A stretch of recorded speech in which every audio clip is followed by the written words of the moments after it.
చేతికి 2 కత్తులు ఇచ్చి కళ్ళకి గంతలు కట్టేసి పడుకొని ఉంటాడు. వాడి చేతిలో కూరగాయలు ఉంటాయి. ఆ కూరగాయలు కట్ చేయాలి మనిషికి ఏం కాకుండా. ఇది గేమ్. ఈ గేమ్ మనం లాస్ట్లో చూపిద్దాం. ఇప్పుడు మన చెన్నై సిరీస్లో మనం ఏమేమి చూసామో ఇప్పుడు వద్దాం. ఇప్పుడు వల్లూరు కొట్టం, ఈ టెంపుల్ రీసెంట్గా మనం వ్యూ చేయడం జరిగింది. కాకపోతే ఈ టెంపుల్లో తిరువల్లూరు అనే స్వామి ఉంటాడు.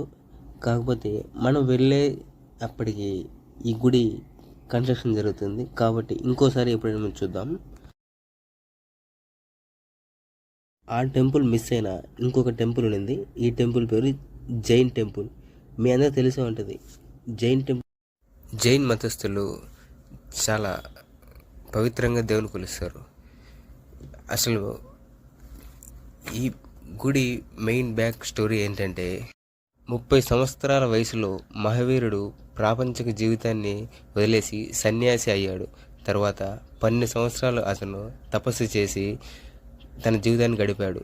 అతను తన కోరికలు జయించిన ఘనత పొందాడు. తద్వారా తనకి జీనా లేదా విజేత అని పిలుస్తారు. మామూలుగా జైలు నమ్మకం ఏంటంటే పరిపాలించే దేవుడు లేడు, తప్పక పాటించవలసిన దేవుడు ఉన్నాడని జైలు నమ్ముతారు.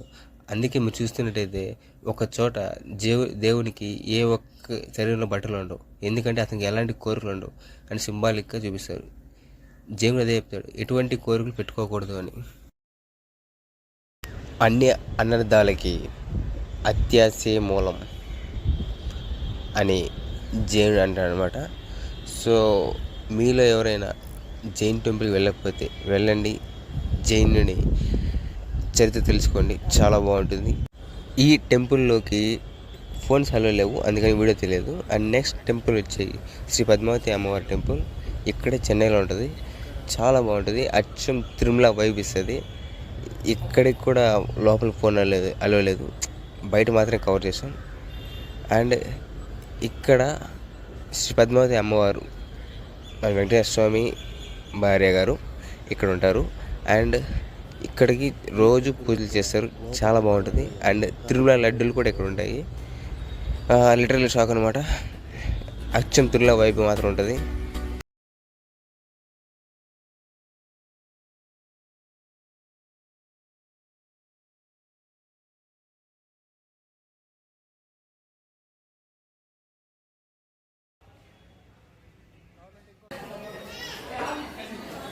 అండ్ నెక్స్ట్ మనం ఫస్ట్లో చూపించిన గేమ్ ఇప్పుడు చూపిస్తాను అనమాట.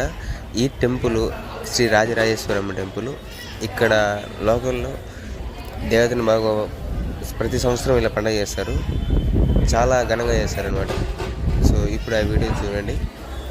చేసేదానికి కూడా కాదు, చూసేదానికి కూడా చాలా ధైర్యం ఉండాలి ఆ వీడియో చూడాలంటే. ఫ్రంట్ నుంచి చూస్తే మాత్రం వేరే లెవెల్.